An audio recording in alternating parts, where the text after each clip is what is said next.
mencapai gelar doktornya atau S3-nya di bidang teknologi pendidikan. Pengalaman beliau salah satunya adalah Favorit TV di tahun 2004 dan 2007 sebagai jurnalis, editor dan kameramen.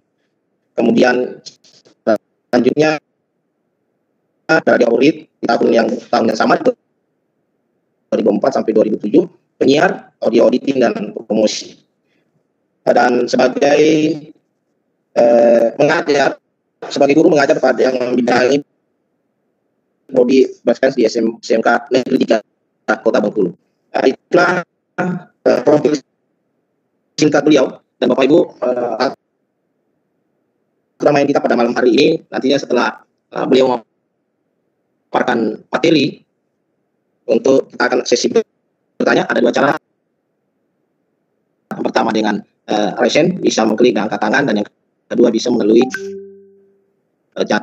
Baik Bapak Ibu sekalian yang sudah bergabung dan pada malam hari ini dengan memanfaatkan waktu yang ada, kepada Pak Rudi Novindra SPD MTPD dengan hormat disilakan.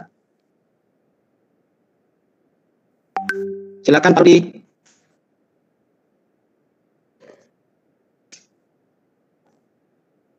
Pak Rudi, disilakan. Baik. Terima kasih banyak Bapak. Baik Bapak dan Ibu guru di seluruh Indonesia pada malam hari ini, terima kasih. Bismillahirrahmanirrahim. Assalamualaikum warahmatullahi wabarakatuh. Waalaikumsalam warahmatullahi wabarakatuh. Pada malam hari ini kita bersua di Sarasehan melalui jaringan ini untuk bersama-sama kembali berdiskusi. Untuknya di hari yang ke-16 di bulan Desember ini, Bapak dan Ibu, kita bersua dalam sebuah topik diskusi yang lebih kurang bisa kita katakan masih sangat-sangat menjadi isu yang boleh jadi menjadi sebuah trend center untuk kita sebagai praktisi di bidang pendidikan yang sehari-hari berhadapan dengan siswa dan siswi yang ada di sekolah, baik di sekolah dasar, di sekolah menengah pertama ataupun menengah atas, bahkan ada mungkin Bapak Ibu yang dari perguruan tinggi. Di mana pada malam hari ini insya Allah kita akan bersama-sama membahas seputar topik yang akan kita diskusikan pada malam hari ini mengenai digitalisasi konten pembelajaran dan perkembangan media komunikasi. Nah, mohon izin Bapak dan Ibu saya untuk men-share slide PowerPoint saya.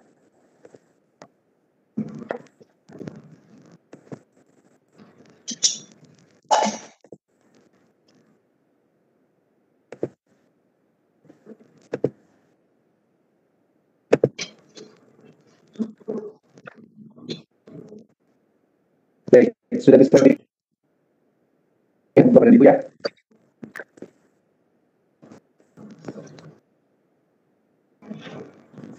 Sudah muncul di desktop atau ya? Udah Pak. Baik, makasih. Kita lanjutkan. Kita akan berbicara mengenai digitalisasi konten pembelajaran dan perkembangan media komunikasi. Nah, hal ini sebetulnya sudah menjadi sebuah aktivitas yang barangkali Bapak dan Ibu yang hadir pada malam hari ini sudah banyak yang sering menggunakan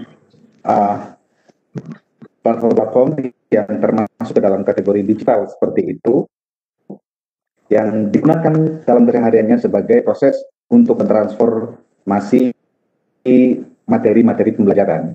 Nah, akan tetapi pada malam hari ini Bapak dan Ibu, kita akan sedikit mencoba untuk berdiskusi sama-sama terkait dengan bagaimana sebetulnya proses sebuah pendigitalisasian konten atau isi atau materi atau apa yang akan disampaikan kepada siswa dan siswi kita di sekolah. Berikut juga pilihan media yang tepat untuk kita menyampaikan pesan, berkomunikasi, kemudian juga bagaimana cara kita meneliti materi-materi terkait dengan pembelajaran kita. Nah, sebelum lebih jauh kita berbicara Bapak dan Ibu, kita coba melihat sebuah hasil karya dari seorang guru SMK yang ini kebetulan waktu minggu lalu saya ikut bersama-sama 9 teman yang lain menilai video pembelajaran lomba sayembara 1000 video pembelajaran yang diadakan oleh Direktorat SMK. Dan berkesempatan pada malam hari ini kita saksikan bersama-sama. Ini adalah sebuah proses pendigitalisasian yang dilakukan oleh salah seorang teman-teman kita yang ada di Lampung.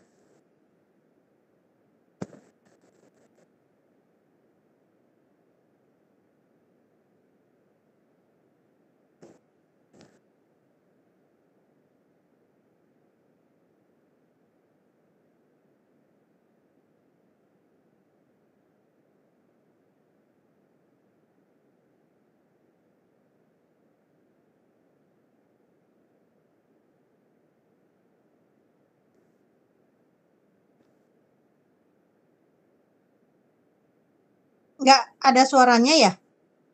Emang nggak ada suaranya? Iya, nggak bersuara. Pak Rudi emang nggak ada suaranya ya? Anda harus bentar ya, saya coba lagi.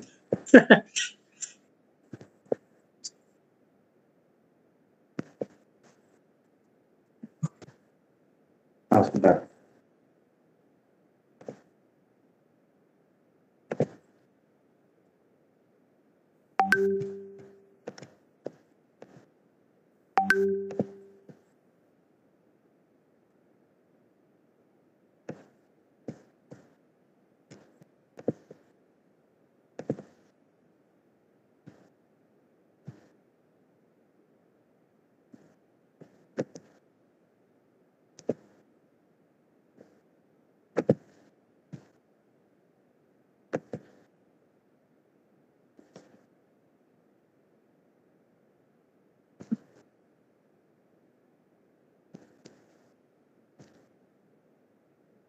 Atau Pak Rudi kalau itu dari video aslinya aja, kalau dari PPT takutnya emang nggak nyala, itu di stop sharing dulu, terus Pak Rudi ke share ke ini ya, ke multimedia atau ke file ya, atau ke aplikasi ya. Kenapa? Itu kan videonya di PPT ya? Iya. Coba Bentar, Bapak ke share yang di atas itu, terus kan ada pilihan, ada file, ada aplikasi, ada itu, mungkin videonya bukanya sendiri, jangan dari PPT-nya. Khawatirnya memang nggak ini. Bentar.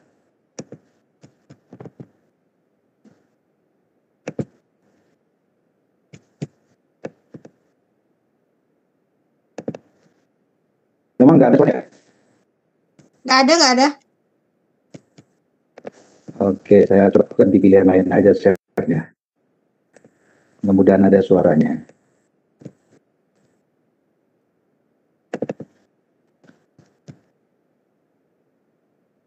Kali ini suaranya. Lagi share konten. Nah, ini nih. Ya. Tetap nggak ada suaranya ya, Pak? Tetap nggak ada suaranya ya? Masih ya? Nggak apa-apa deh, nanti videonya linknya aja dibagiin mungkin. Atau mungkin gini ya, Teh. Ya. Mungkin Suara Pak Rudi juga laptopnya ini. Itu laptop canggih itu. Cuma di Webex-nya kayaknya Iya, bermasalah. sebenarnya. Makanya mungkin Iya.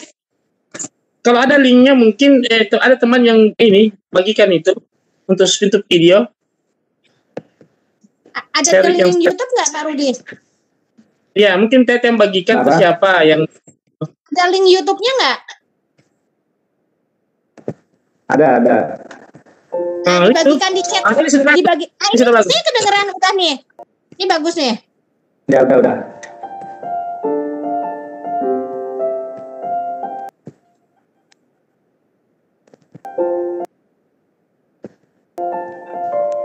Yang ini dengar ya? Ya, udah bagus. Oke.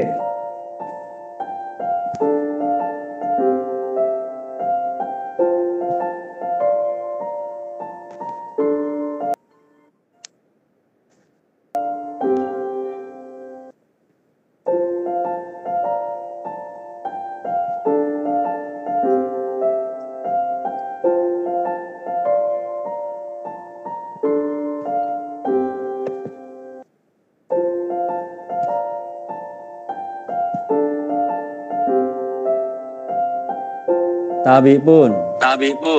Halo, nama saya Sulistiono. Saya adalah guru kompetensi kalian multimedia di SMK Negeri 5 Bandar Lampung. Pada kesempatan kali ini, kita akan mempelajari bagaimana cara menggunakan alat-alat bantu pencahayaan dalam fotografi. Adapun indikator yang akan dipelajari dalam kompetensi dasar ini yaitu siswa dapat mempraktekkan cara menggunakan alat-alat bantu pencahayaan dalam fotografi untuk membuat berbagai macam efek fotografi. Mari kita mempelajari bersama-sama materi ini agar kita lebih memahami bagaimana cara menggunakan alat bantu pencahayaan dalam fotografi.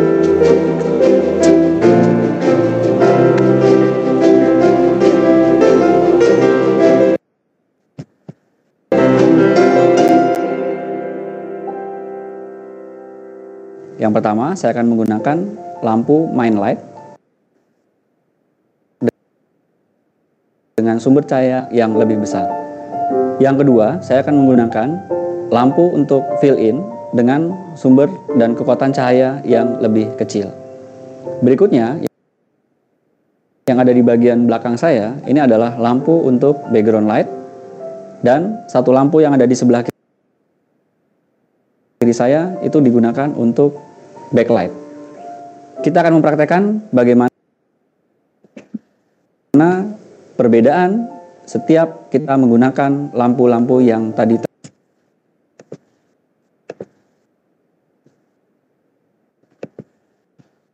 Baik, Bapak dan Ibu, itu tadi video singkat. Nanti mungkin lebih lengkapnya bisa saya sharing untuk video fullnya pada Bapak dan Ibu. Salah satu contoh proses dari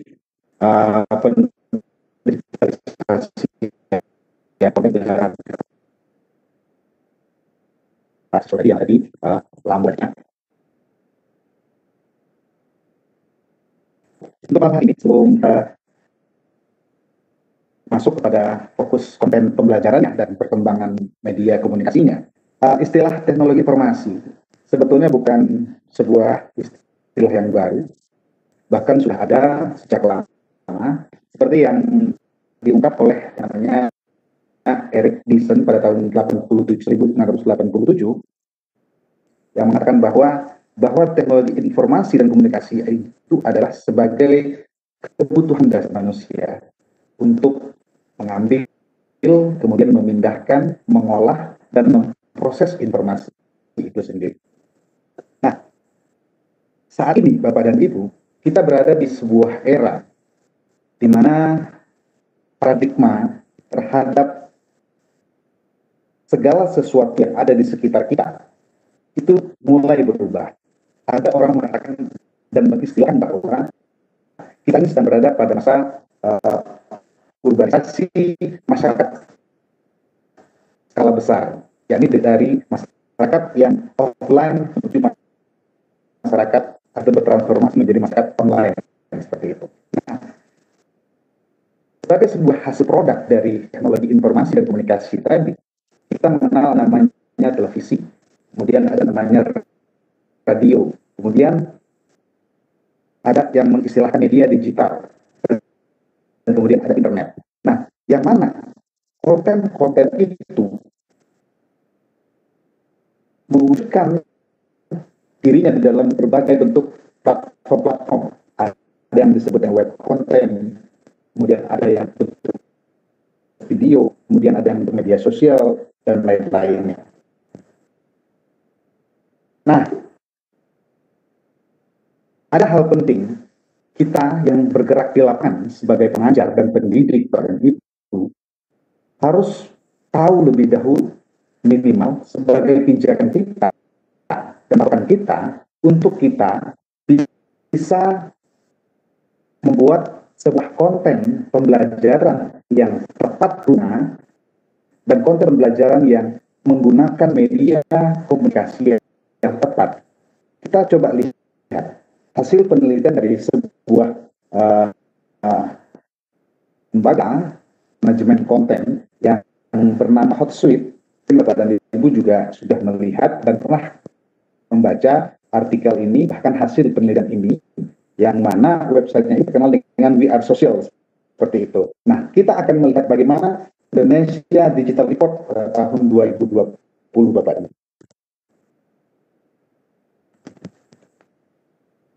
Nah, pertama, kita melihat bagaimana pengguna internet yang ada di Indonesia. Coba simak pada layar monitor Bapak dan Ibu masing-masing. Pada tahun 2020, tepatnya di bulan Januari, ini dirilis oleh Hotsuite tadi, dari total pengguna internet, kemudian mobile phone, kemudian aktif di media sosial, itu sangat besar sekali. Nah, kita sebagai seorang pendidik dan pengajar Bapak dan Ibu, kalau saya mengistilahkannya, yuk kita jemput yang namanya hidayah untuk untuk mencipta alat-alat seperti website,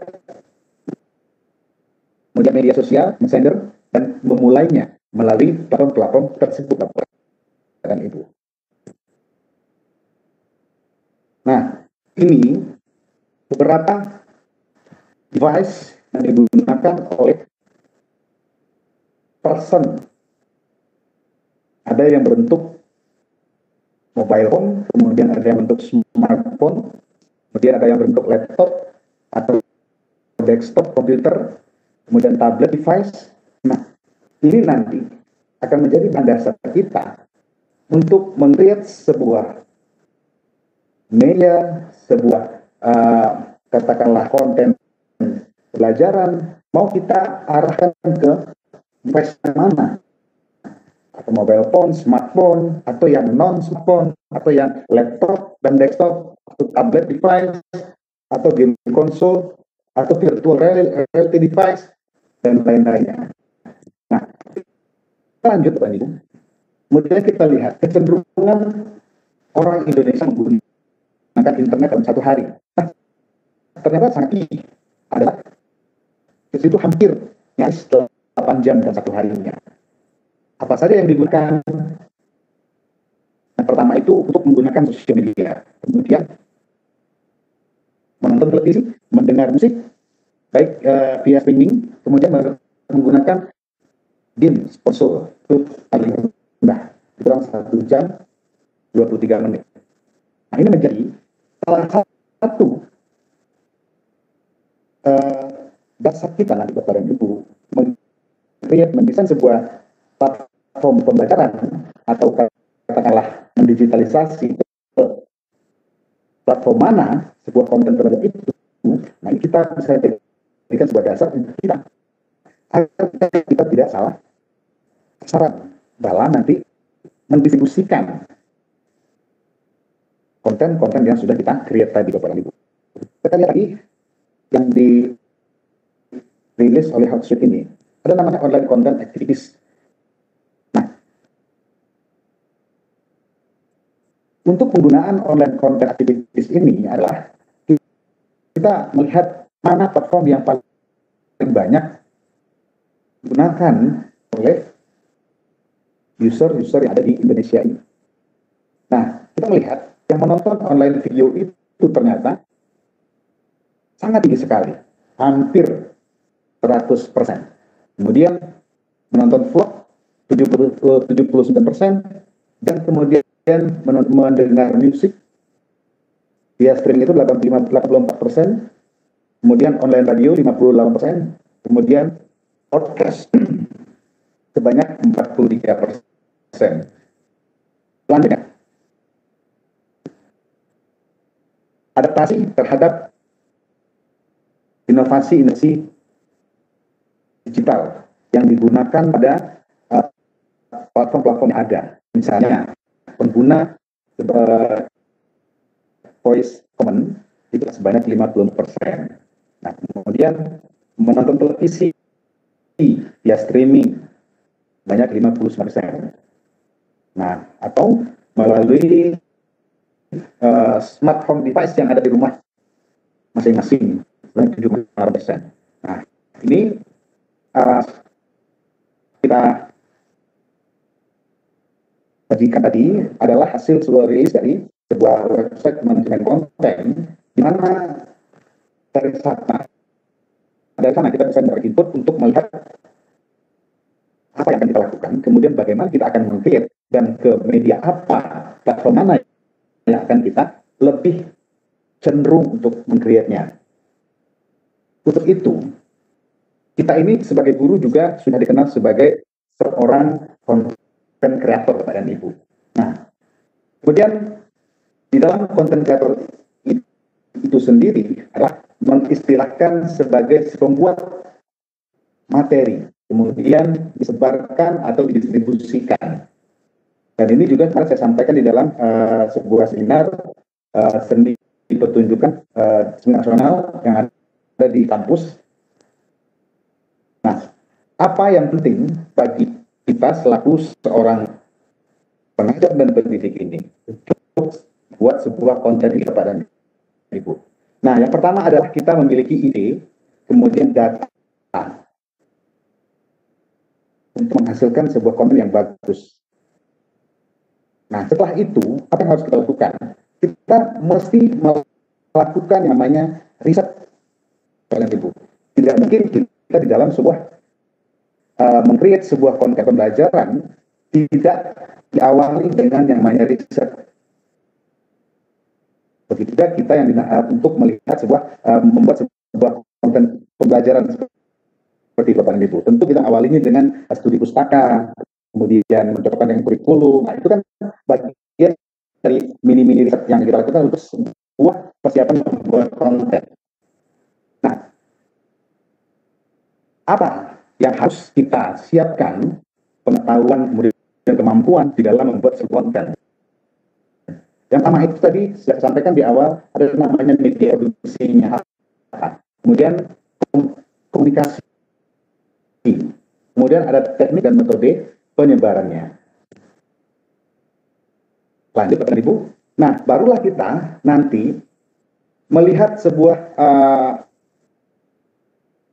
tulisan yang disampaikan oleh Munir pada tahun 2017, yang ini mengenai pelajaran digital, yang mengatakan bahwa teknologi mempengaruhi dan mengubah manusia dalam kehidupannya sehari-hari.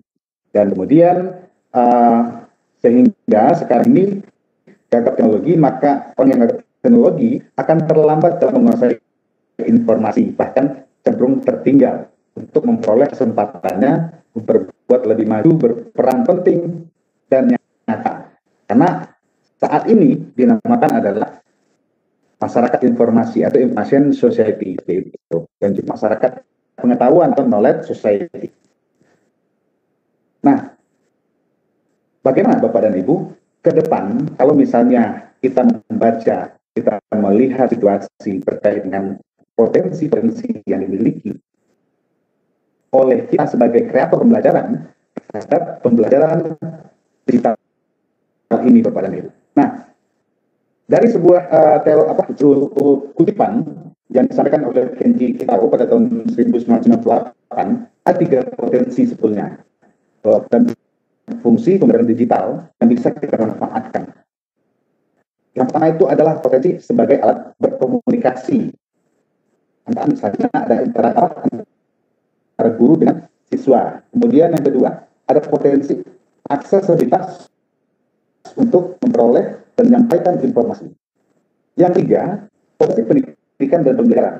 Di dalamnya kita tentu mengenal yang namanya istilahnya instructional developers. Kemudian content specialist. Nah, instructional developers, content specialist, inilah bagian kita Bapak dan Ibu sebagai pengajar dan pendidik yang sehari-hari berkutat dengan yang namanya lingkungan sekolah, kemudian ada namanya kompetensi, kemudian ada namanya konten, dan sebagai seorang content spesialis seperti itu Bapak dan Ibu istilahkannya. Kemudian apa fungsinya pembelajaran digital itu sebetulnya? Banyak orang mengatakan bahwa tidak mesti terlalu kita dalam mengajar itu menggunakan teknologi.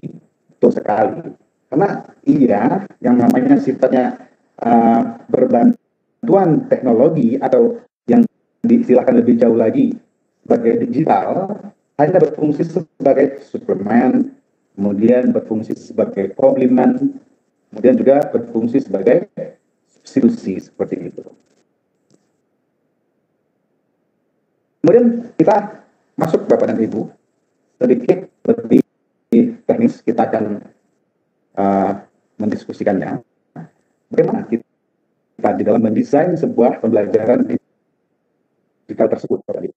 Tapi sebelumnya ada 2 hal kategori digital konten ini secara definisinya atau secara mediumnya, Bapak Ibu. Nah, yang pertama itu ada yang istilahnya digital content production. Yang kedua ada istilahnya digital communication. Apa dia yang dikatakan dengan digital content production ini, Bapak dan Ibu? Lebih kurang, jadi Bapak dan Ibu yang mengajar multimedia ini paham, dia adalah sebuah proses menggunakan beberapa media. Di antaranya ada teks, kemudian audio, grafik, animation, kemudian video, dan interactivity. Di mana keseluruhan medium ini digunakan sebagai alat untuk menyampaikan informasi dan menghasilkan produk-produk ragam media atau multimedia seperti itu. Nah, apa saja yang terkategorikan kepada digital content production tadi? Ada media teks misalnya melalui website seperti itu, dan kreatornya itu disebut dengan namanya content writer seperti itu ya.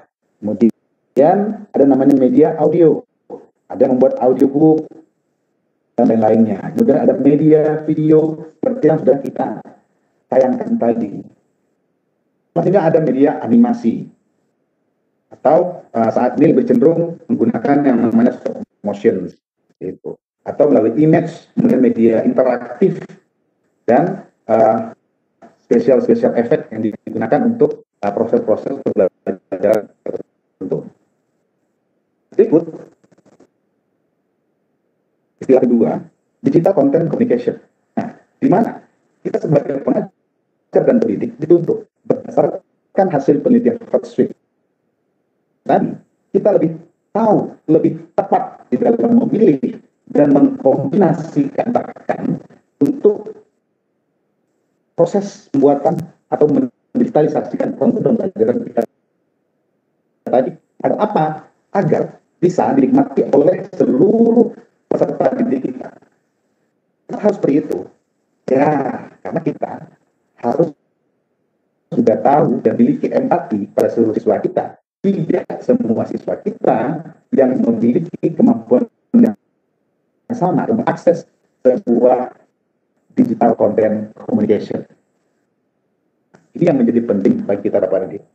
Jangan kita istilahnya untuk sekedar memenuhi hasrat kita agar dikatakan guru yang up to date, guru yang canggih segala macam, tanpa menggunakan empati kita lebih dalam.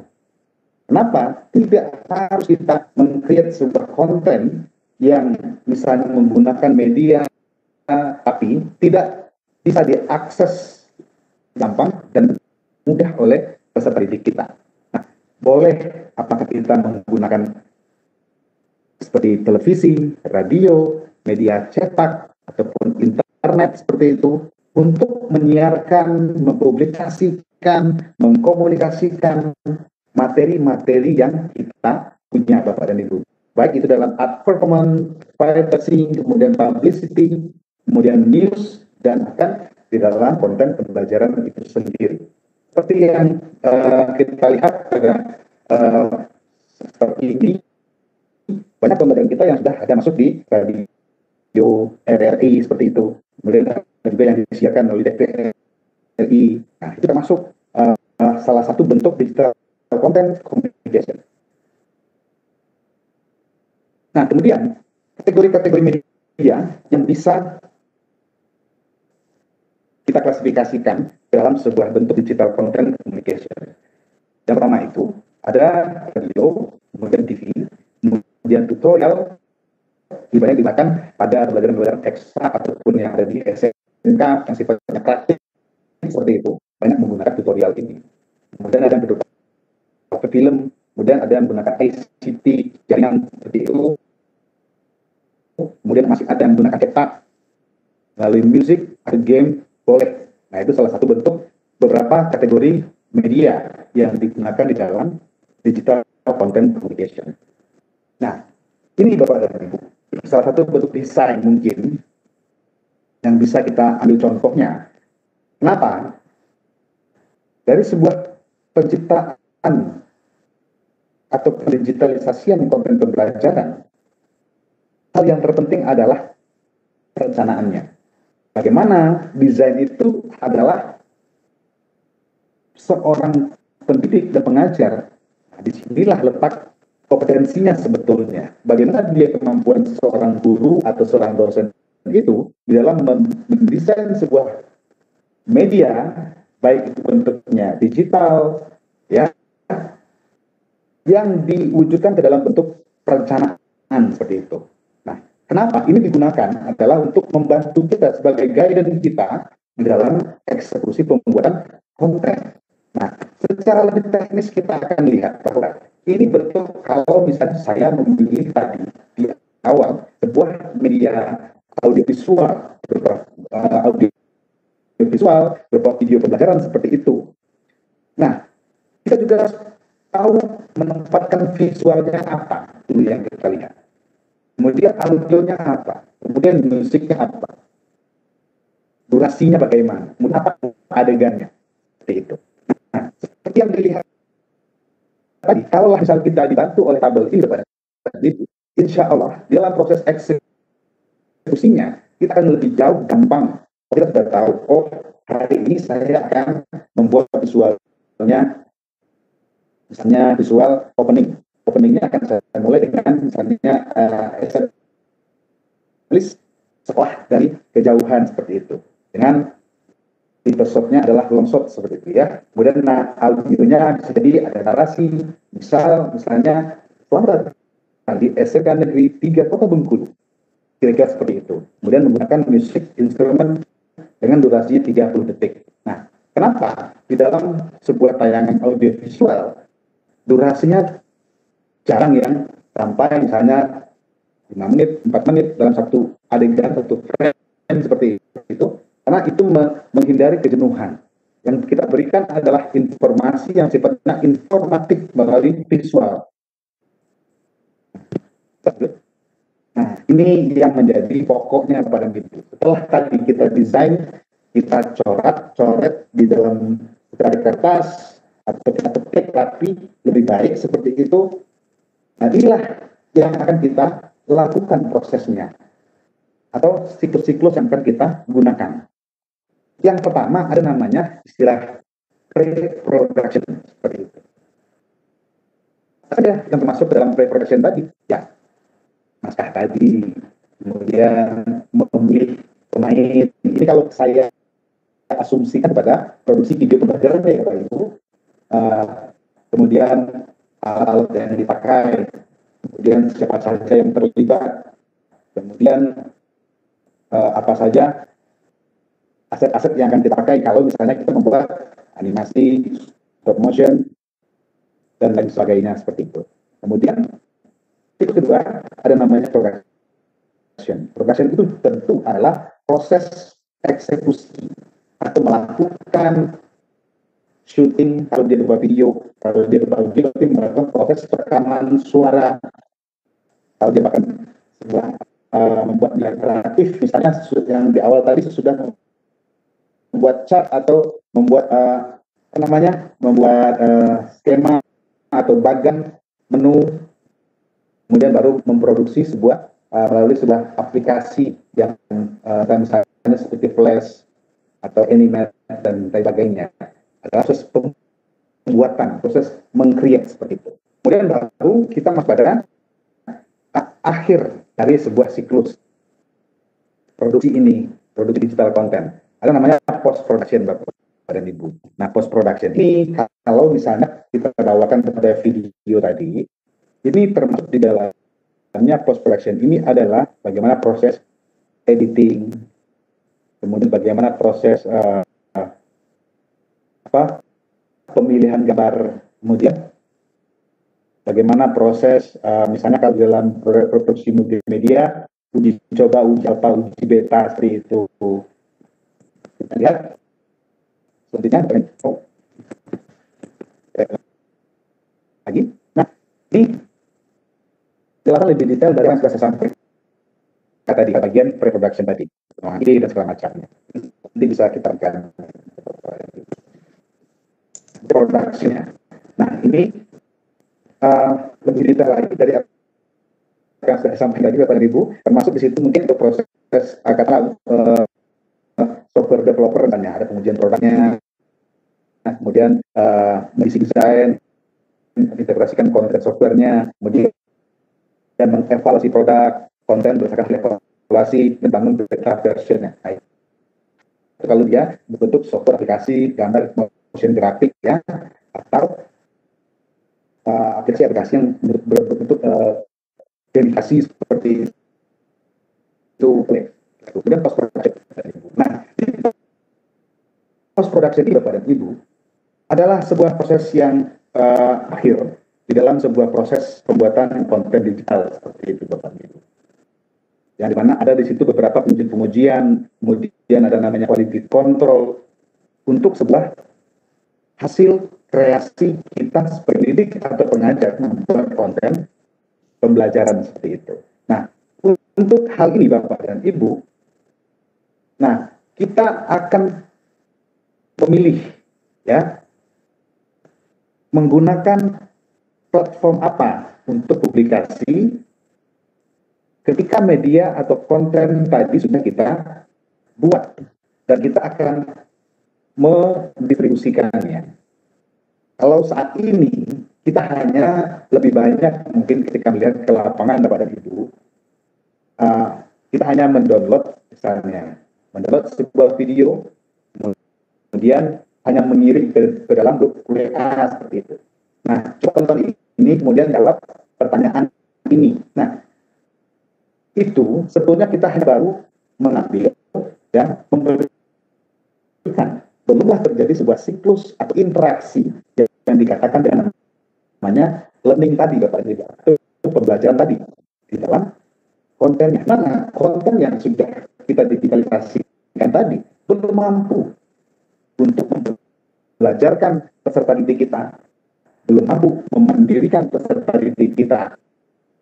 Nah, kalau misalnya Pak Ibu tadi melihat sekian video di awal tadi, di sana akan terlihat, oh ternyata video pembelajaran ini mewakili saya.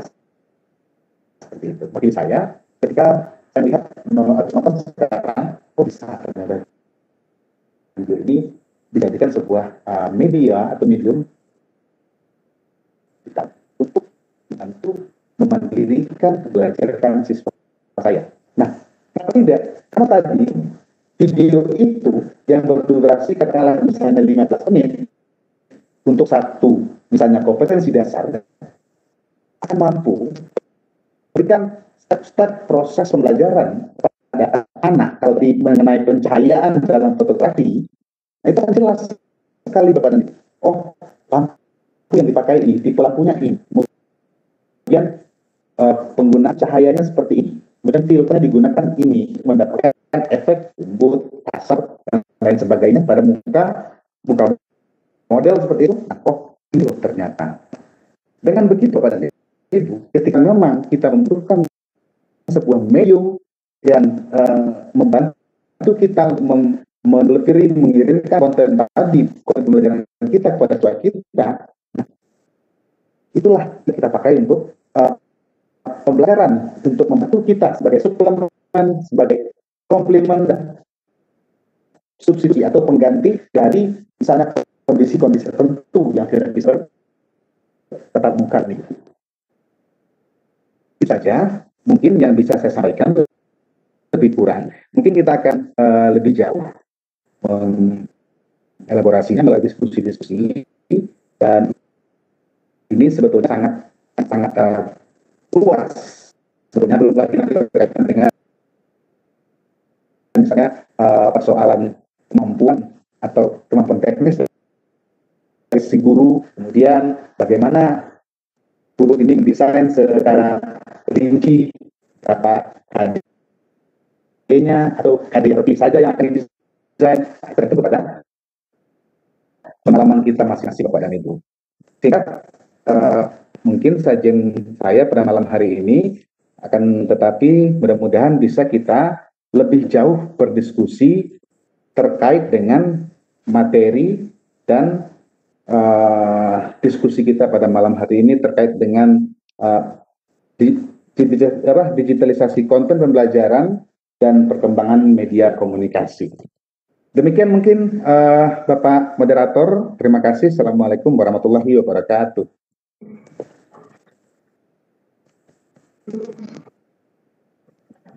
Waalaikumsalam warahmatullahi wabarakatuh.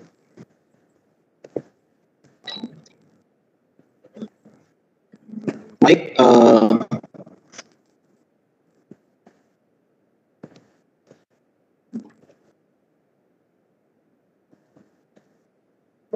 halo. Halo.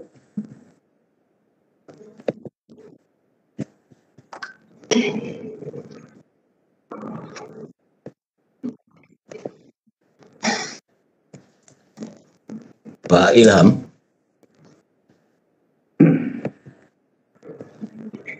Halo Teteh. Jadi nggak bermasalah Pak? Ya. Ya baik. Ya, sementara host ke saya karena Teteh lagi. Terima kasih banyak Pak Rudi atas pemaparan. Ya.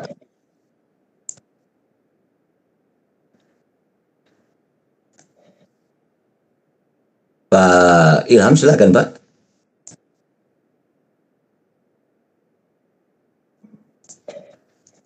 Halo, Pak Ilham. Ya, halo. Oh Pak, terdengar? Ya, terdengar ya. Terdengar? Iya. Ya baik.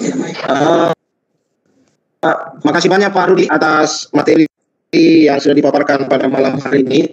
Tentunya dengan tema yang ada ini cukup menarik dan menantang buat kita semua, bagi peserta yang bergabung pada malam hari ini, sehingga nanti kita akan mencoba membuka sesi tanya jawab seperti apa yang diharapkan oleh Pak Rudi.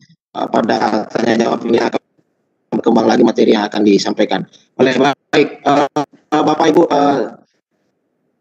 peserta Sadar Igi di malam hari ini, ada yang ingin ditanyakan, silahkan. Ya, jika ingin bertanya silahkan perkataan menggunakan Ryzen atau menggunakan chat yang sudah disiapkan pada aplikasi. Silakan Bapak Ibu.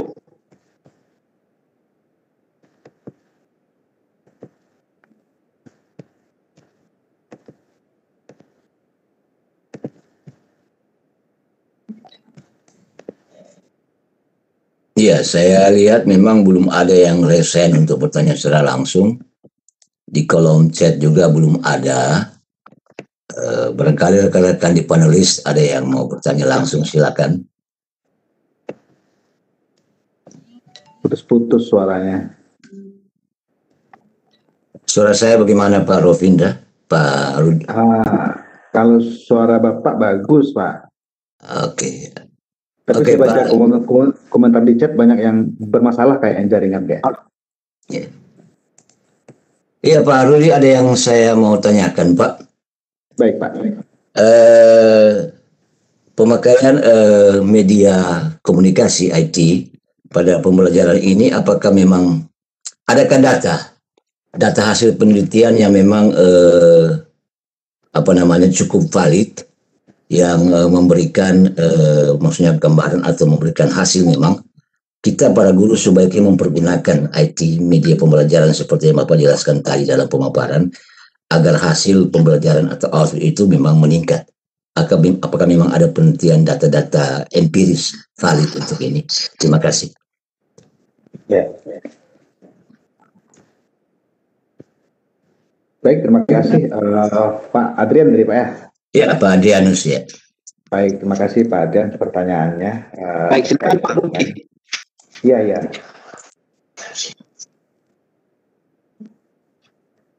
Terkait dengan pertanyaan Pak Adrian, apakah ada data hasil penelitian dan data penelitian secara empirik yang terkait dengan hasil penggunaan pembelajaran IT ini? Nah, sebetulnya Pak Adrian, dari beberapa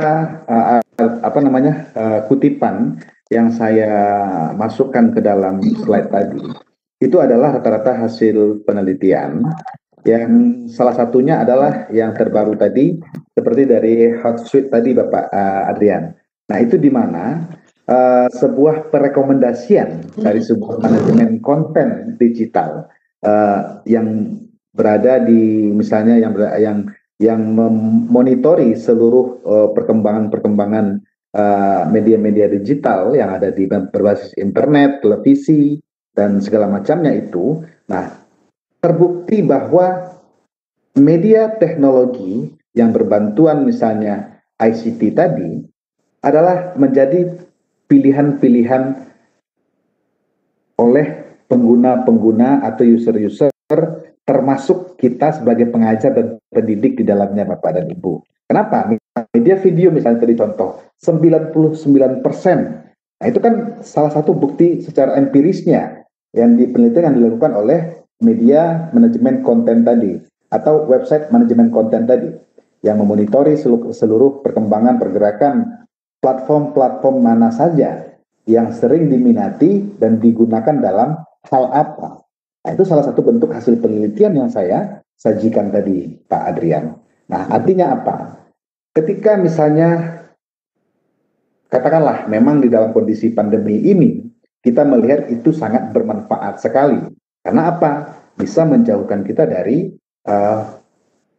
virus corona misalnya. Salah satu upaya kita untuk mencegah agar tidak tertular virus corona dengan menggunakan media-media digital tadi. Nah, akan tetapi sebetulnya seperti yang ditegaskan oleh Pak Menteri, bahwa akan memperpanjang, akan menggunakan proses pembelajaran ini secara dalam jangka panjang, akan menyandingkan bagaimana tatap muka, kemudian juga untuk konferen, bahkan menggunakan platform-platform pembelajaran lainnya.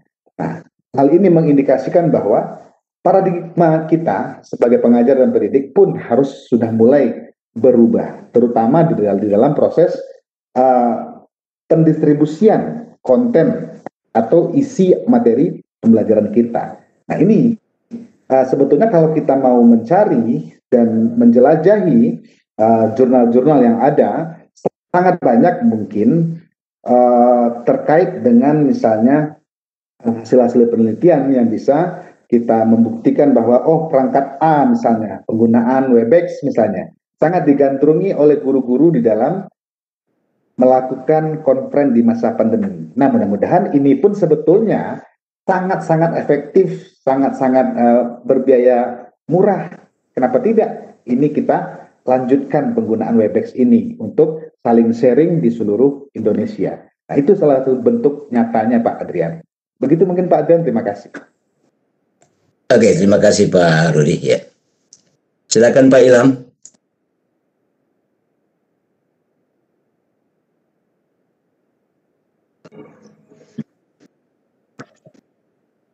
Ya baik. Ada yang angkat tangan itu Pak Pungwanto.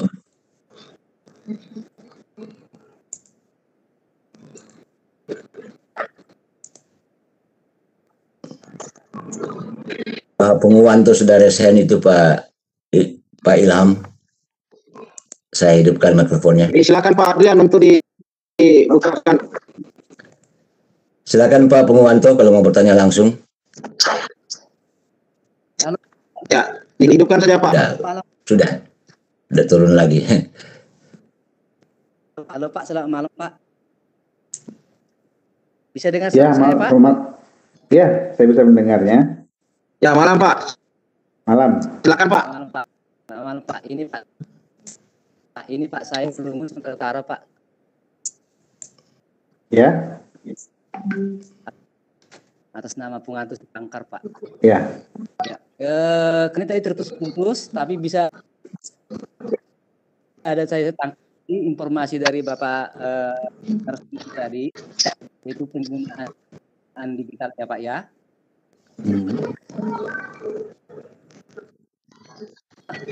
Karena dampak 19 ya. Sama bagi guru-guru Pak ini Pak. Yang biasanya selama ini guru berada di kelas, tapi akibat dampak COVID-19 ini, guru seolah-olah harus dipaksakan menjadi membuat media pembelajaran berbasis teknologi. Nah, jadi yang kami maksudkan begini Pak, memang sudah banyak Pak pelatihan online yang diikuti oleh para guru Indonesia, karena melalui talk show, webinar. Saya yakin Pak, jadi kemungkinan guru itu yang mampu menguasai media teknologi pembelajaran yang disampaikan oleh narasumber pada talk show atau webinar dan sebagainya. Jadi yang kami inginkan Pak, alangkah bagusnya Pak, sebenarnya pelatihan-pelatihan langsung dilakukan terhadap guru-guru sehingga guru-guru itu mampu yang namanya menguasai digital teknologi itu Pak. Itu yang kami harapkan Pak, di daerah atau di lapangan Pak.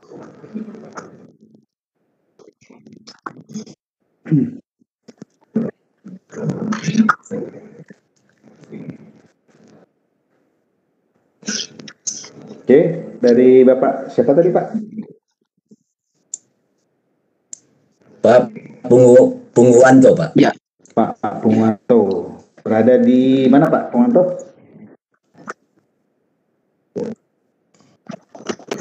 Ya baik, mungkin saya langsung saja jawab pertanyaan Pak Pungwanto tadi terkait bagaimana aksesibilitas guru-guru yang ada di daerah agar bisa mampu menguasai atau bisa meng-create, mendesain sebuah media digital yang digunakan sebagai pembuat konten pembelajaran seperti itu. Nah, sebetulnya saat ini mungkin kita banyak pilihan sebetulnya Pak Pungwanto untuk di dalam meng-create sebuah media digital tadi. Nah, kalau misalnya labelnya, kalau misalnya digital, tentu ia menggunakan perangkat-perangkat yang bersifat digital seperti itu. Nah, akan tetapi perangkat digital ini Pak Pungwanto tidak menjadi satu-satunya alat untuk kita sebagai penyampai pesan dan untuk berkomunikasi dengan siswa kita dalam menyampaikan materi. Jangan sampai kita berpikir seperti itu. Kenapa? Kalau misalnya kita hanya mengandalkan satu media saja, contoh mungkin digital, itu akan membuat kita, kalau ada medianya, baru kita mau semangat, baru kita mau melakukan proses pembelajaran. Kenapa? Daerah Indonesia ini sangat luas, Bapak dan Ibu. Tentu tidak sama kondisinya. Ada di daerah A yang sangat bagus, akses teknologinya, kemudian jaringan internetnya. Ada daerah-daerah tertentu yang belum mampu dan mendapat kesempatan, mendapat akses, katakan jaringan secara baik seperti itu. Mungkin seperti malam hari ini, kita agak sedikit terganggu. Apakah ada persoalan dengan jaringannya dan segala macamnya. Dan ini masih ada alternatif lain seperti media cetak, Pak Bunganto. Itu juga masih boleh digunakan. Di masa pandemi media cetak juga sangat baik digunakan karena tidak berhadapan langsung. Nah, untuk berbagi, untuk melatih, untuk bersama-sama belajar dengan kawan-kawan, inilah salah satu wadah yang disediakan oleh IGI melalui Sadar atau Sarasnya dalam jaringan ini, Bapak dan Ibu. Beragam materi yang dilakukan atau yang diselenggarakan ada periodenya. Nah, ini salah satu cara IGI untuk menyampaikan informasi-informasi yang sangat dibutuhkan oleh guru-guru yang ada di Indonesia. Nah, mungkin suatu saat IGI bisa mungkin kopi darat dengan Bapak Ibu yang ada di daerah untuk melakukan tatap muka jika kondisinya sudah stabil atau sudah kondusif lagi dan tidak ada wabah lagi seperti itu. Nah, sementara jawaban saya mungkin itu, Pak. Agak kurang nyaman ini dengar ini.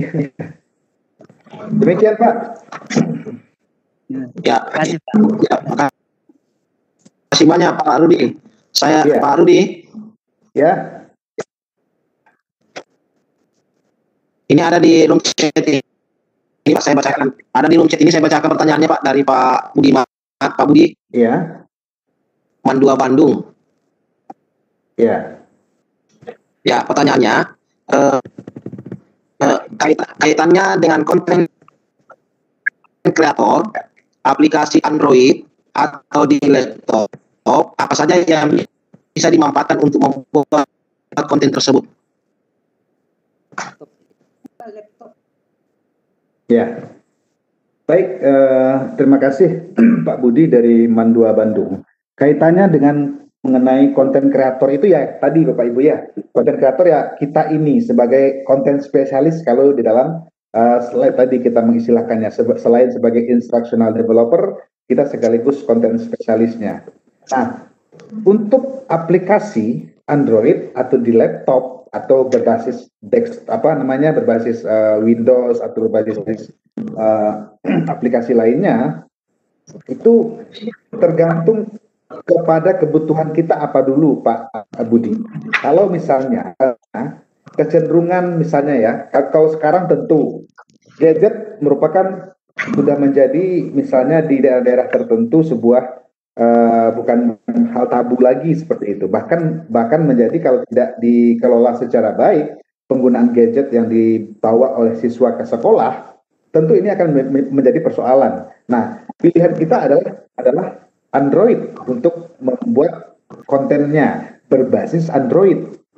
Kan begitu Pak Budi ya, untuk pemanfaatan apa yang dimiliki anak, apa yang media yang terdekat dengan anak, yang dimiliki perangkat atau device yang dimiliki anak. Nah, ini tentu kita sesuaikan dulu. Kalau misalnya di dalam satu kelas ada 20 siswa kita, tentu semuanya kita lihat dulu apakah ini punya smartphone atau punya smartphone yang berbasis Android. Kalau misalnya lebih dari separuh, tentu ini menjadi baik untuk kita dalam meng-create sebuah media digital berbasis Android seperti itu. Kalau misalnya tidak semuanya, hanya 1-2 orang yang memiliki atau bahkan kondisi sekolah yang melarang atau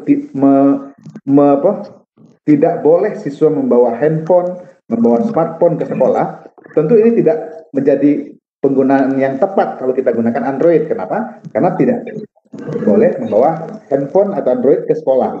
Tentu kita gunakan desktop atau berbasis laptop seperti aplikasinya yang sifatnya Excel atau aplikasi-aplikasi komputer lainnya. Ini yang kita gunakan, Pak Budi. Nah, ini adalah cara kita untuk menyesuaikan dengan keadaan kita, kemudian menyesuaikan dengan kompetensi yang kita miliki, pengetahuan yang kita miliki di dalam membuat sebuah media pembelajaran berbasis digital tadi, Pak Budi. Sementara itu mungkin jawaban dari saya, Pak Budi.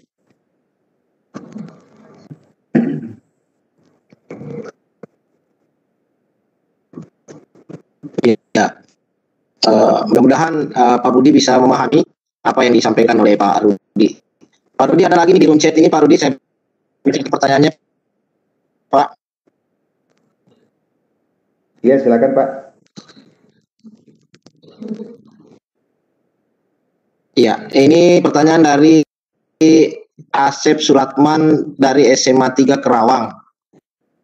Rupanya beliau ingin membuat konten digital berupa video, Pak. Jadi pertanyaannya, jika ingin membuat sebuah konten video pembelajaran, selain isi materi, hal apa yang harus dipersiapkan supaya video yang kita buat itu hasilnya bisa lebih menarik, Pak Rudi? Ya. Apakah tidak sebaiknya dibuatkan kolaborasi dengan guru yang memang menguasai bidangnya itu? Silakan Pak Rudi. Baik, terima kasih Pak Ilham. Pertanyaan dari Bapak Suratman yang ada di SMA 3 Karawang. Baik, terima kasih Pak Suratman atas pertanyaannya yang menanyakan tentang kalau ingin membuat sebuah konten video pembelajaran selain materi, hal apa saja yang harus dipersiapkan supaya video kita terlihat menarik, kemudian karena tidak semua guru bisa membuatnya sendiri, atau apakah tidak sebaiknya kolaborasi guru memang menguasai begitu atau berkolaborasi antara guru. Baik, terima kasih Pak Suratman. Di dalam pembuatan sebuah konten digital pembelajaran atau yang tadi lebih spesifik Bapak bicarakan adalah video pembelajaran seperti itu, memang tidak mungkin itu dilakukan sendiri. Artinya apa? Kita di dalam bekerja, di dalam meng-create sebuah, memproduksi sebuah konten pembelajaran berupa video.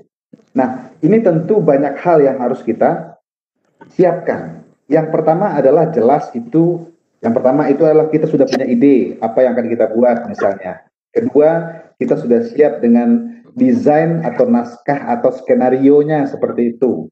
Nah, kemudian kita sudah siap dengan alat ya, peralatan seperti kamera, kemudian audio, kemudian kita kalau misalnya ada talent yang kita gunakan di dalam video pembelajaran itu, kita siapkan talentnya, dan naskahnya kalau ada dialog. Nah, kemudian apa selain materi mungkin yang kita siapkan? Yang pertama adalah kita harus pandai-pandai menyiapkan caption-captionnya, ya, captionnya atau penulisan teksnya seperti itu. Pemilihan huruf, pemilihan font, pemilihan ukuran, pemilihan posisinya. Nah, itu kita harus sesuaikan. Jangan sampai kita membuat video pembelajaran tapi hurufnya tidak terbaca atau hurufnya tidak simetris atau tidak eye-catching seperti itu ya, istilah orang sekarang, tidak kelihatan, tidak menarik seperti itu. Mungkin hurufnya lebih besar ukuran hurufnya daripada orangnya, kira-kira seperti itu. Nah, ini hal-hal kecil yang dianggap remeh tapi mempengaruhi secara visual kepada video kita. Nah, kemudian ada lagi namanya special effect misalnya, Pak. Ini juga membuat video lebih menarik kalau kita menggunakan efek-efek khusus misalnya. Kemudian ada hal yang membuat video itu lebih menarik lagi. Ya, adalah peralatannya. Agar peralatannya mungkin bisa kita gunakan dari menengah ke atas seperti itu. Nah, ini kenapa? Ya, tergantung dengan equipment-nya. Kenapa kita penting membicarakan equipment? Karena kalau equipment-nya bagus, tentu hasilnya juga jauh lebih bagus. Akan tetapi, Pak, kita memiliki 1000 cara agar kita bisa memproduksi sebuah video pembelajaran terlihat lebih atraktif, kemudian lebih menarik dan terlihat bagus ketika didistribusikan ke anak-anak. Dan itu sangat-sangat disarankan dengan cara berkolaborasi dengan guru-guru yang lain gitu Pak, atau dengan teman sebaya seperti itu. Misalnya setelah kita mengerjakan proyek video pembelajaran kita, juga harus kita siapkan ke yang lainnya. Dan sebetulnya Bapak dan Ibu, kita sebagai pendidik dan pengajar tidak ada tuntutan secara wajib atau mutlak harus menguasainya. Kenapa? Kita bisa menggunakan jasa orang lain, kita bisa berkolaborasi, atau kita bisa menggunakan media-media alternatif lain yang sangat banyak sekarang disediakan Bapak dan Ibu. Ya, video misalnya kalaupun kita misal tidak bisa meng-create sendiri, bisa kita ambil, kemudian kita kombinasikan dengan gambar yang kita punya misalnya. Misalnya kita tinggal hanya merekam kita berdialog di depan kamera atau dengan cara sendiri di depan kamera. Berikut anak-anak kita petikan contoh video berikut ini. Kita bisa ambil dari video-video yang sudah misalnya free atau non-copyright yang disediakan oleh YouTube atau video.com atau sebagainya, sumber-sumber yang bisa kita gunakan sebagai sumber belajar untuk siswa kita. Itu namanya sumber belajar lagi seperti itu. Nah, mungkin itu seperti itu Pak Suratman untuk siapkan segala sesuatunya agar terlihat lebih menarik ya. Selain equipment, kemudian kita harus mampu membuat caption, tampilan secara huruf, teks dan segala macamnya. Kemudian special effect-nya juga harus kita pertimbangkan. Itu menurut saya kalau dalam bentuk video. Oke, terima kasih Pak Ilham. Ya, baik, mudah-mudahan Pak Syekh tadi Pak Suratman bisa memahami apa yang dijelaskan oleh Pak Rudi.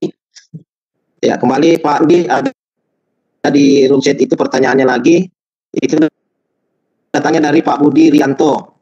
Nah, pertanyaannya, bagaimana cara memaksimalkan perangkat Android dalam pembelajaran di masa PSJJ ini? Karena kita tidak terlalu bisa memantau kegiatan siswa dalam proses pembelajaran PSJJ, Pak. Itu Pak dari Pak Budi Rianto.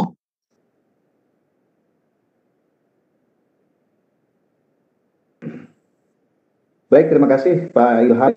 Pertanyaan dari Pak Budi Rianto yang menanyakan bagaimana memaksimalkan perangkat Android dalam pembelajaran di masa PSJJ karena tidak terlalu bisa memantau kegiatan siswa dalam proses pembelajaran PSJJ.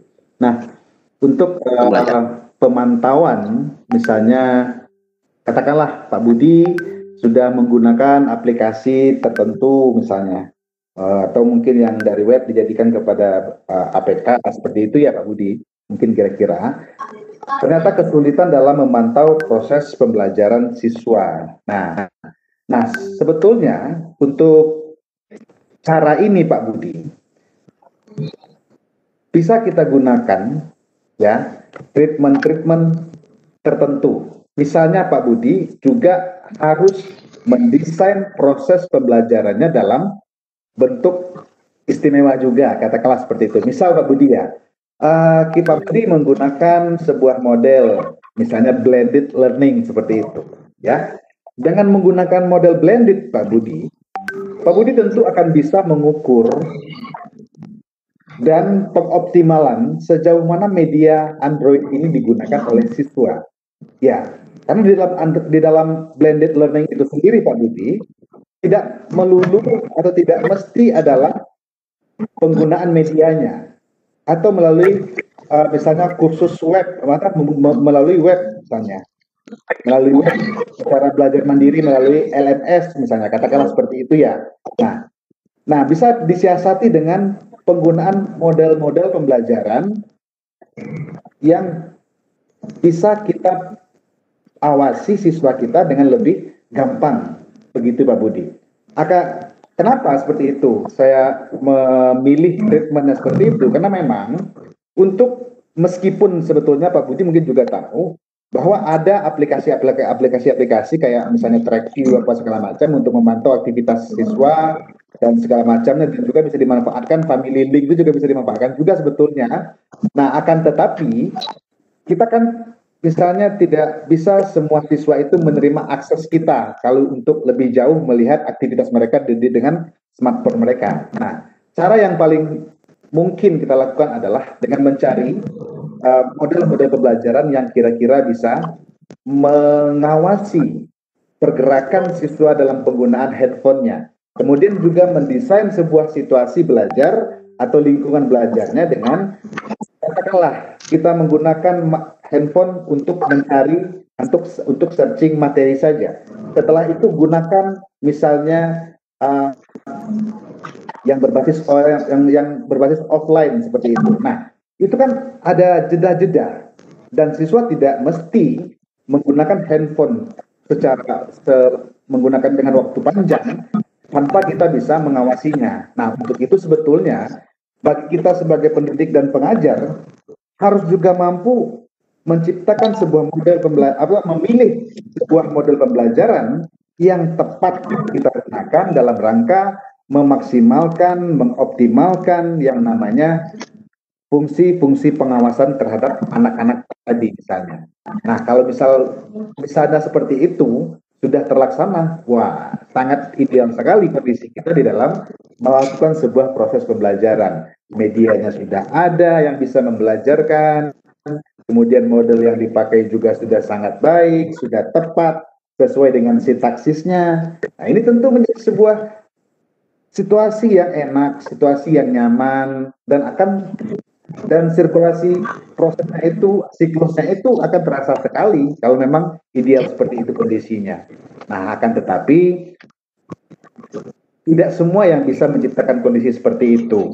Kenapa? Karena untuk seperti pengawasan tadi, tentu itu harus dipikirkan baik dari medianya, kemudian modelnya, kemudian juga fasilitasnya, nah, kemudian juga waktunya. Nah, makanya sebetulnya kalau misalnya pembelajaran yang bersifat praktik dengan adanya teaching, misalnya tim teaching, nah itu merupakan sebuah alternatif untuk memantau dan mengoptimalkan proses pembelajaran di dalam kelas secara klasikal. Mungkin seperti itu Pak Budi. Terima kasih Pak Ilham. Ya, terima kasih Pak Rudi. Ya. Mudah-mudahan Bapak Ibu yang bergabung di ruang virtual ini bisa memahami kondisi sekarang saat ini juga. Mungkin jaringan di antara wilayah satu dan wilayah lain berbeda, tetapi kita tetap semangat dalam rangka untuk saling berbagi informasi, apalagi kita sebagai seorang guru. Baik Pak Rudi, ada lagi di room chat ini hampir sama pertanyaannya tadi dari Pak Budi dari Mandua, tetapi ini khusus untuk pada usia dini. Jadi pertanyaannya begini Pak Rudi, konten video untuk pembelajaran anak usia dini sebaiknya ditujukan kepada anak ataukah petunjuk untuk orang tua? Mengingat kadang anak belum bisa memahami apa isi video itu. Ya, itu Pak Rudi. Dari Pak Idi Ratomi Baisa.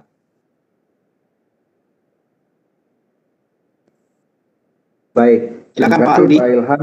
Baik, terima kasih Pak Ilham. Saya ulangi pertanyaannya. Saya ingin bertanya Pak mana tadi ya? Konten video untuk pembelajaran anak usia dini. Baik. Baik, terima kasih Pak Ratomi Baisa yang menanyakan terkait dengan konten video untuk pembelajaran anak usia dini sebaiknya ditujukan kepada anak-anak ataukah petunjuk untuk orang tua, mengingat kadang anak belum bisa memahami apa isi video. Oke, Pak Tommy mungkin beraktivitas sebagai guru pendidikan usia dini mungkin ya, mudah-mudahan seperti itu gitu ya, harapan saya. Kenapa? Untuk pembelajaran anak usia dini memang treatmentnya agak khusus seperti itu ya, terlebih pemilihan media untuk pembelajaran anak usia dini. Kenapa saya katakan begitu? Untuk anak usia dini, ini kita perlu ada namanya bermain peran. Kalau misalnya video pembelajaran tersebut adalah kita gunakan misalnya video petunjuk mencuci tangan. Tentu ini dengan kita sebagai pengajar dan pendidik, kalau membuat video itu sendiri atau melalui animasi, ya Pak Tommy, itu adalah jangan ditujukan kepada, kalau ini apa ya, kita tujukan kepada anaknya. Kenapa? Yang belajar itu adalah siswanya, anaknya. Untuk pemahaman video, kita sebagai pendidik dan pengajar bisa memasuki alam anak itu sendiri. Oke teman-teman, makanya bahasa guru di PAUD itu adalah halo teman-teman, bukan anak-anak seperti itu ya. Nah, halo teman-teman, selamat pagi. Hari ini kita akan belajar mengenai cara mencuci tangan dengan baik dan benar. Kalau itu berupa video, kalau berupa animasi, tentu sudah ada gerakan tangannya seperti itu. Dan anak-anak usia dini untuk meniru itu lebih cepat, lebih pandai mereka untuk meniru. Kenapa? Karena dalam pembelajaran anak usia dini itu adalah mereka itu dibelajarkan, dibimbing, ditunjukkan, diajari, bahkan didampingi seperti itu. Nah, artinya apa Pak? Video yang kita buat tetap untuk anak dengan petunjuk-petunjuk tertentu, dengan bahasa-bahasa tertentu, tentu bahasa yang dekat dengan mereka, dengan dunia mereka. Artinya tidak ada untuk saat ini, zaman ini mungkin ya, anak-anak kita sangat cepat adaptasi dengan perangkat-perangkat teknologi. Bahkan tanpa diajarkan, anak-anak sekarang sudah bisa dengan sendirinya mengoperasikan yang namanya gadget atau smartphone. Nah, jadi kita tidak usah terlalu mengkhawatirkan anak tidak paham dan segala macam. Akan tetapi yang perlu adalah kita menstimulasinya, kita memberikannya misalnya daya imajinasi melalui video, melalui gambar animasi. Misalnya kita buat, oh ini tangannya diputar 2 kali, 3 kali seperti itu. Setelah itu diambil sabun, air dihidupkan, nah taruh tangannya di bawah air. Nah begitu caranya teman-teman. Nah, kira-kira seperti itu Pak. Jadi kita harus mengkondisikan, melihat kebutuhan kita. Ada namanya need analysis dulu sebelum kita membuat video tersebut. Begitu Pak Ilham, terima kasih.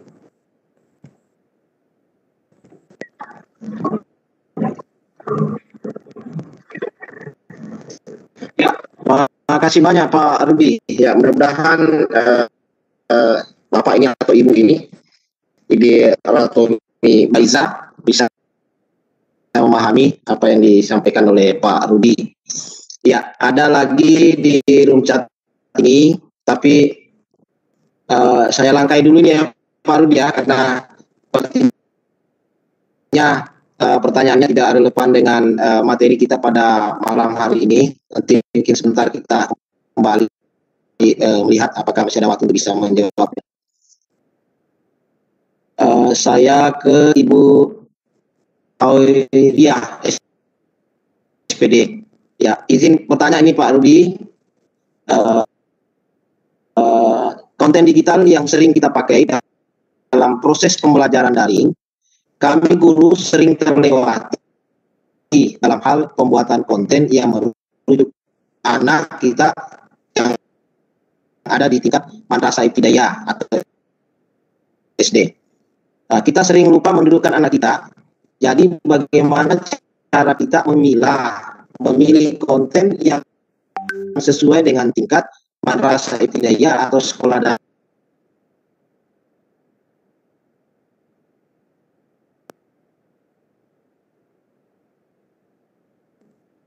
Halo, suaranya hilang Pak.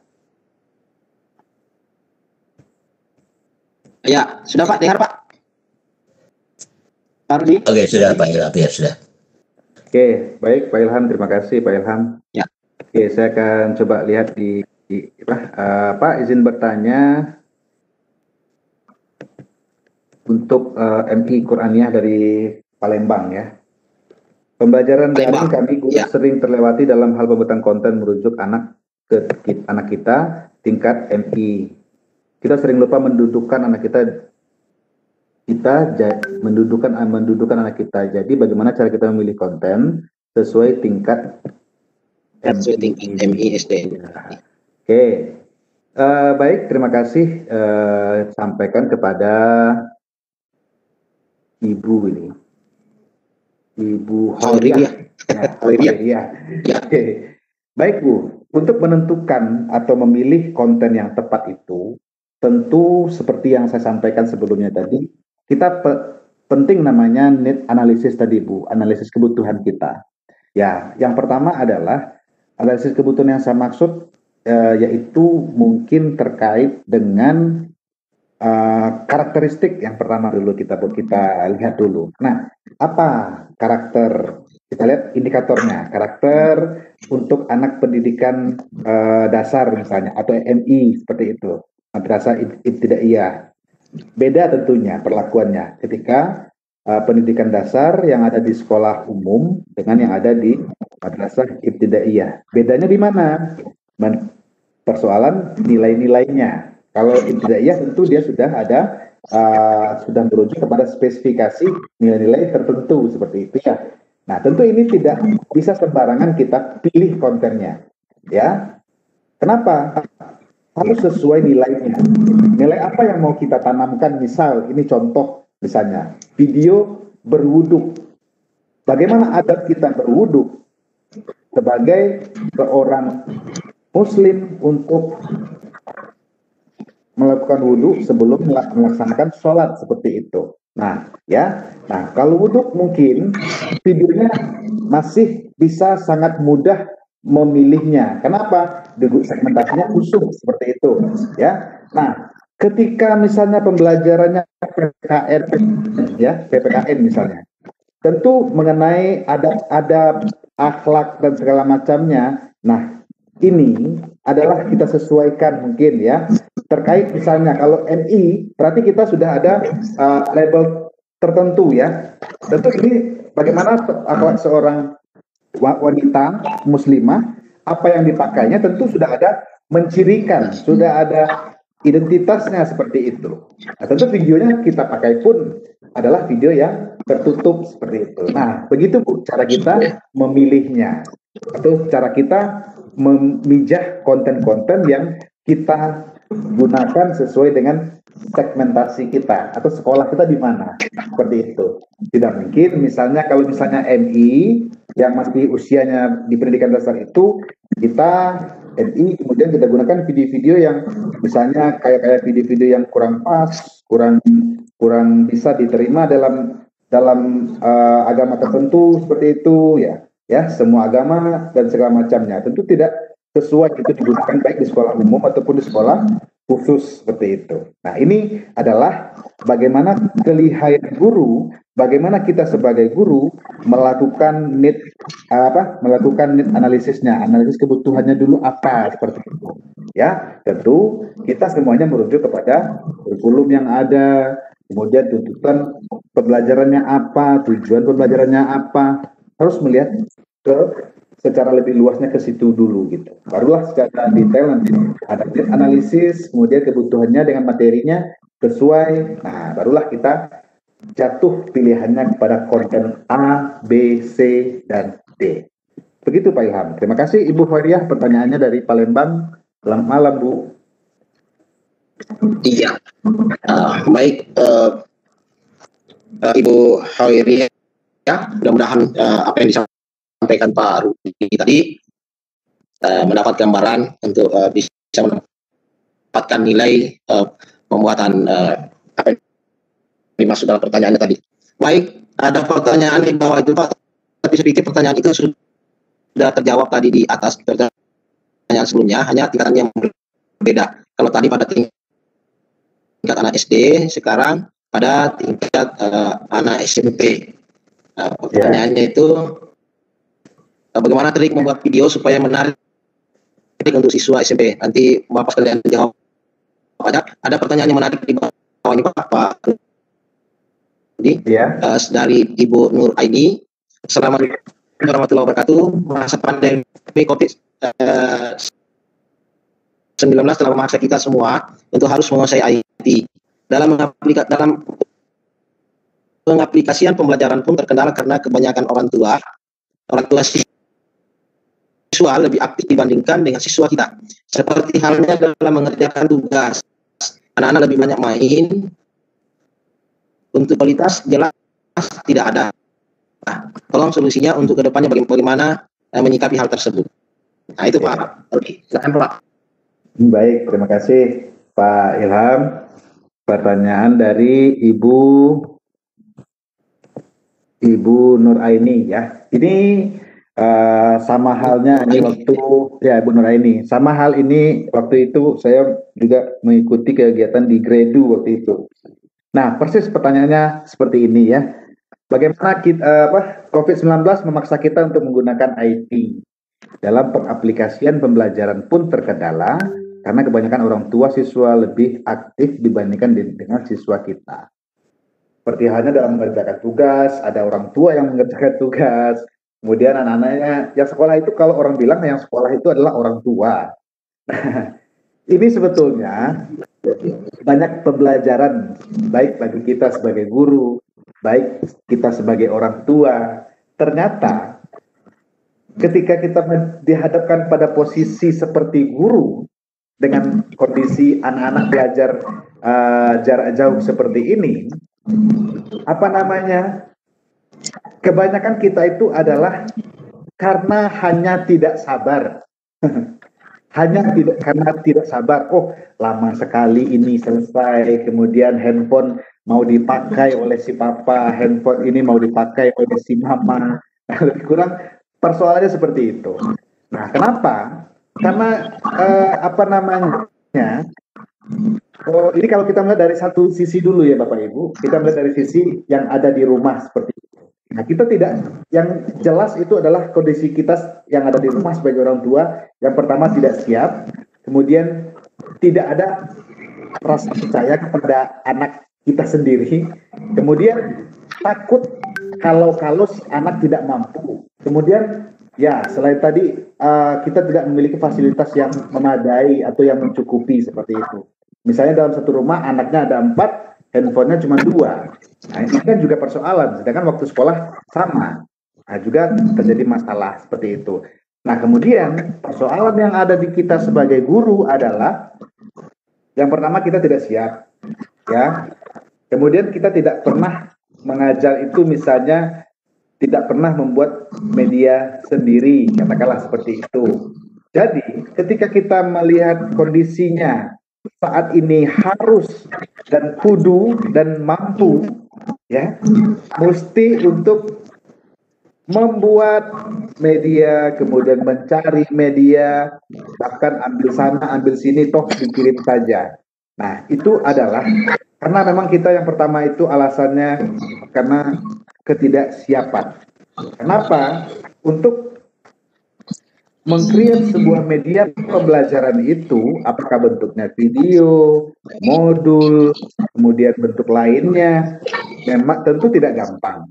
Ada step-step yang harus kita lewati, ya, seperti tadi need analisisnya, kemudian misalnya kita sesuaikan dengan gaya belajarnya, kemudian bagaimana evaluasinya. Itu yang harus dibuat. Membuat sebuah media pembelajaran yang bisa membelajarkan, yang bisa membuat siswa mandiri, tentu ini tidak gampang. Tiba-tiba kita dihadapkan dengan kondisi harus seperti itu.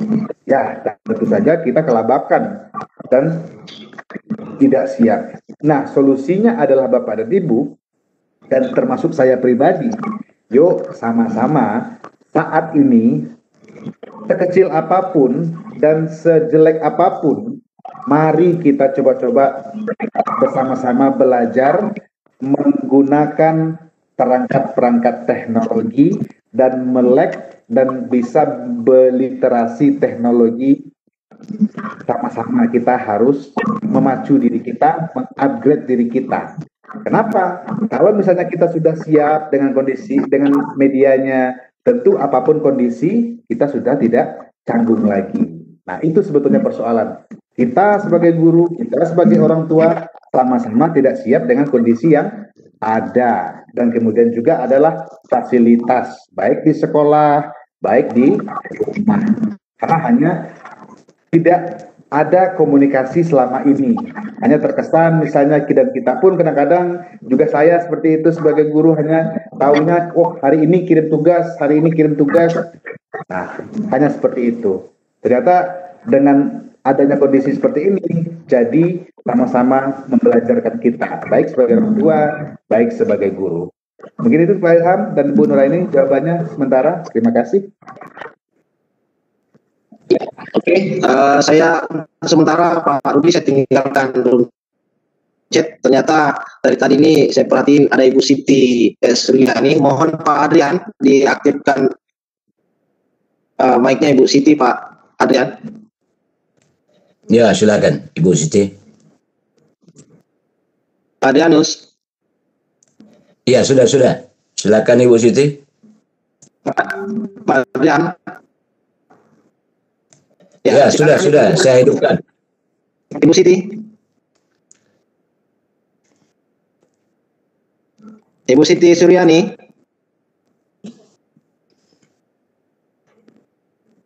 Jangan-jangan Ibu Siti. Assalamualaikum Ibu Siti Suryani.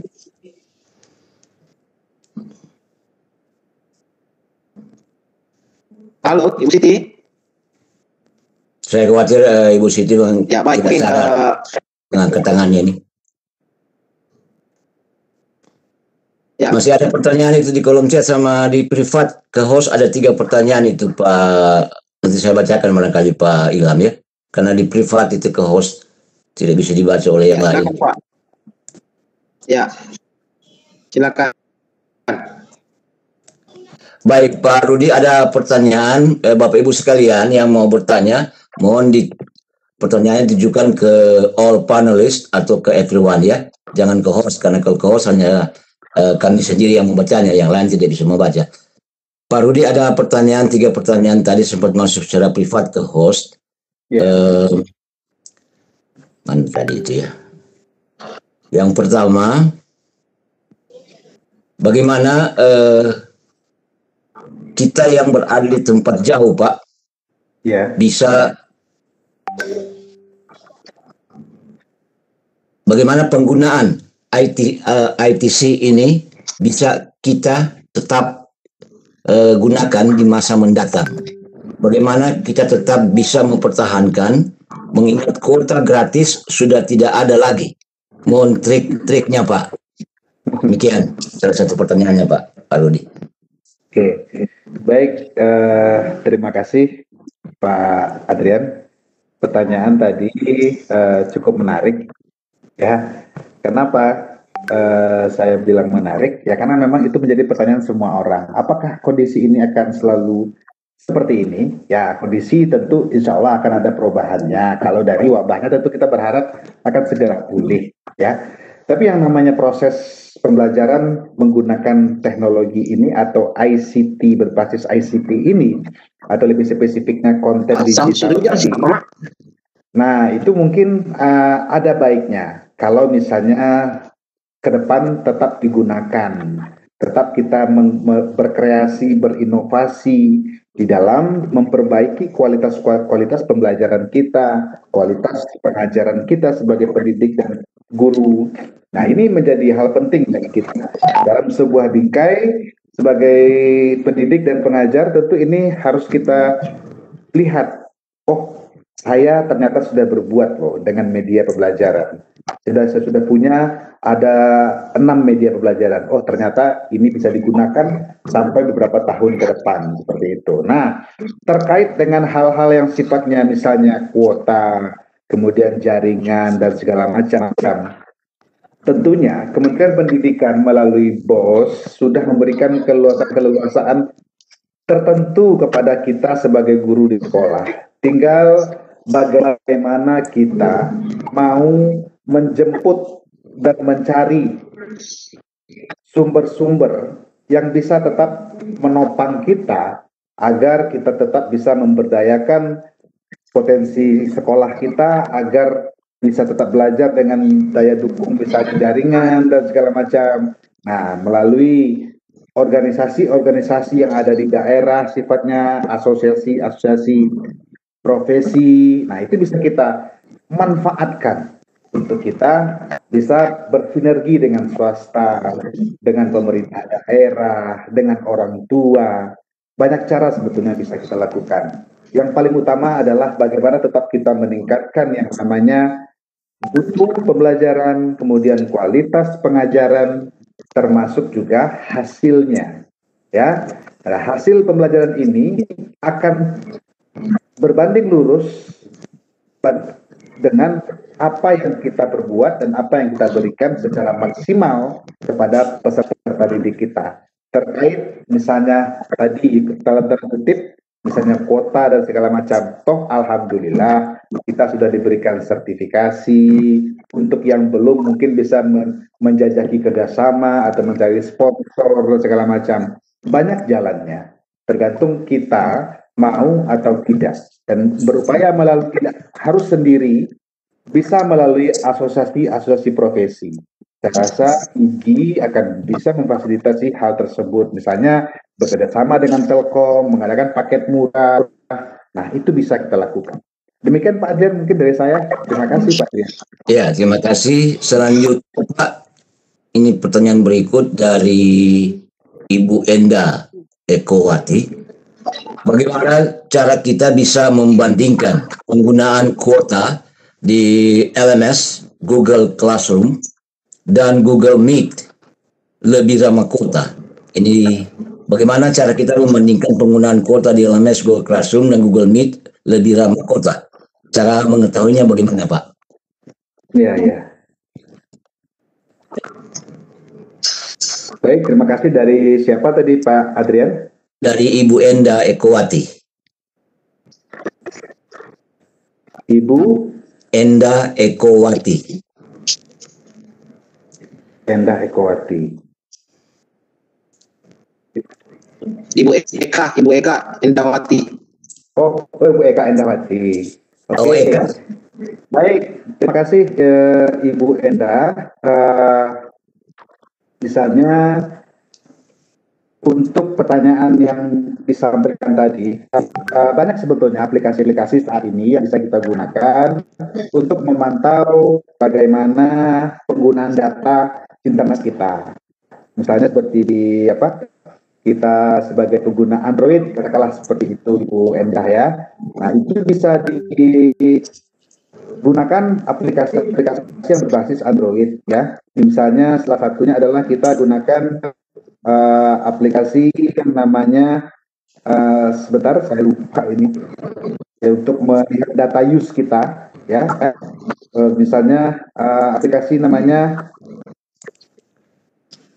dengan cara ada di setting Android kita itu kita menggunakan atau kamu dengan mengaktifkan restrict background ini kalau nggak salah namanya restrict background data. Nah, itu di settingan di handphone ibu. Nah, kan itu ada bisa berapa maksimalnya digunakan dalam proses penggunaan data tertentu, misalnya 30%, 60%, bahkan 100% misalnya. Nah, kalau itu bisa kita atur berapa penggunaan data kita. Nah, untuk terkait penggunaan misalnya kita menggunakan penggunaan untuk video, untuk akses data misalnya web searching saja. Nah, itu ini ada di kita sebagai pengguna yang punya kuotanya. Karena untuk penghematan tadi melalui aplikasi sudah kita setting kecepatannya melalui restrict background data seperti itu. Itu bisa kita antisipasi dengan mengatur pada settingan handphone Android kita masing-masing, itu sudah ada sebetulnya. Dan untuk pilihannya, ya kalau misalnya kita menggunakan lebih banyak melihat kepada video, tentu penggunaan data internet kita jauh lebih tinggi karena membutuhkan debit yang besar seperti itu, membutuhkan data yang besar seperti itu untuk file-file yang bersifat video. Ada baiknya mungkin kita download terlebih dahulu, kemudian kita download dalam bisa ditonton dalam bentuk offline. Banyak pilihan Bapak dan Ibu untuk penggunaan data kita. Itu mungkin sekedar tips kecil dari saya. Misalnya kalau WA misalnya itu tidak menghabiskan data, jangan diaktifkan download medianya. Nah, dimatikan. Misalnya kalau ada orang mengirim video, mengirim audio, mengirim gambar, tidak langsung masuk ke galeri kita. Itu kan bisa, karena bisa kita antisipasi sebagai filter untuk kita agar bisa hemat dalam penggunaan kuota atau paket-paket data kita. Terima kasih Pak Adrian. Ya, terima kasih Pak Rudi. Silakan Pak Ilham. Handle kembali. Pak Ilham, silakan. Iya, baik Pak. Ya, Bapak Ibu peserta pada IG edisi 161 pada malam hari ini. Sekarang di jam tangan saya ini menunjukkan kurang lebih 10 menit lagi ya, akan masuki pukul 21, sehingga masih ada beberapa menit ke depan memberikan kesempatan kepada Bapak Ibu, kiranya masih ada yang dipertanyakan tentang materi yang disampaikan oleh Pak Rudi, silahkan. Tapi saya coba kembali lagi ya Pak Adrian ke present ini. Ada masih angkat tangan terus Ibu Siti ini. Assalamualaikum Ibu Siti. Ibu Siti Suryani.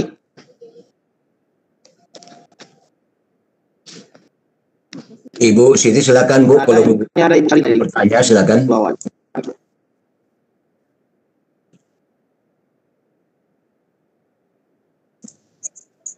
Atau jangan-jangan barangkali memang Ibu Siti tidak punya niat bertanya, cuman tangannya itu lupa diturunkan Pak Ilham. lanjut ya. Coba ke Ibu Sarina Pak Adrian. Ya, Ibu Sarina. Ya. Silakan Ibu Sarina. Silakan Bu. Ibu Sarina, monggo.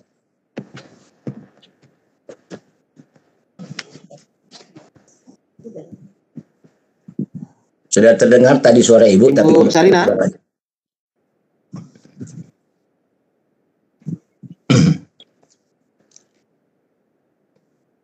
Mungkin faktor cuaca jadi agak kesulitan. Selamat malam Ibu Sarina. Ya, kayaknya cuaca lagi jelek. Ya. Silakan Bu, langsung ke Pak Rudi. Ya, sudah turun tangannya. Tadi Tete yang ngomong tadi, Pak Ilham. Ya, kita ke Ibu Sarina, masih ada kendala. Ya, kita ke Pak IGD dulu. Silakan Pak IGD. Ini ke Ibu Hasrida.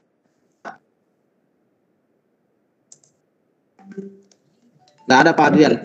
Coba ke Ibu Hasrida Pak. Silakan Ibu Hasrida.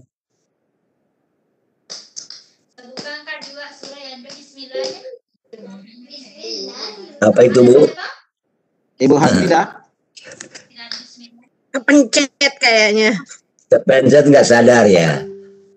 Menguji Pak Rudi kan bisa nyanyi. masih ditagih nyanyinya. Yuk kita closing statement aja, udah hampir jam 9. Ya, silakan ya. Silakan Pak Ilham. Silakan, kalau demikian sudah tidak ada yang ingin ditanyakan Bapak Ibu yang ada di room ini, saya persilahkan kepada Pak Rudi untuk statement untuk di akhir pertemuan kita pada malam hari ini. Silakan Pak Rudi.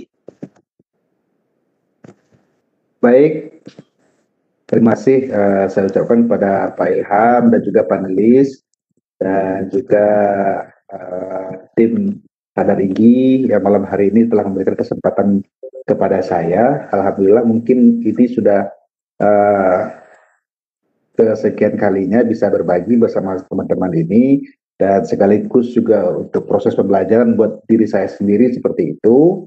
Dan mudah-mudahan kita akan selalu bersama-sama terus memperbaiki kualitas diri dan tentu dengan berproses sebaik-baiknya, baik sebagai profesi sebagai guru ataupun sebagai manusia.